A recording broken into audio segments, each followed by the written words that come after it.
खेसारी जी का जलवा। जी हाँ दोस्तों, आपका स्वागत है मेरे चैनल ऑसम भोजपुरी पर। वीडियो को पूरा देखिएगा। वीडियो पसंद आए तो वीडियो को लाइक और चैनल को सब्सक्राइब कीजिएगा। दोस्तों, खेसारी जी का पुराना देवी गीत कैसे रहब बिना माई के, जो कि एक विदाई देवी गीत है।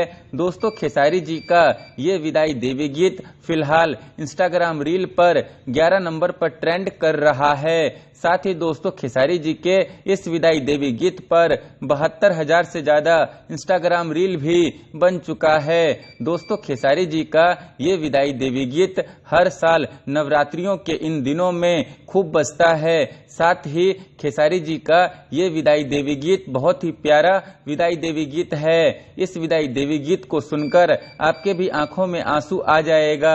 साथ ही इस विदाई देवी गीत में खेसारी जी के आवाज का क्या ही कहना।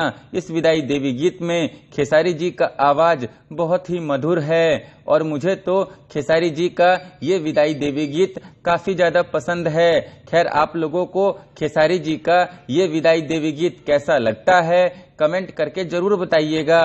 धन्यवाद। फिर मिलते हैं दोस्तों किसी नए वीडियो में। वीडियो पसंद आए तो वीडियो को लाइक और चैनल को सब्सक्राइब कीजिएगा।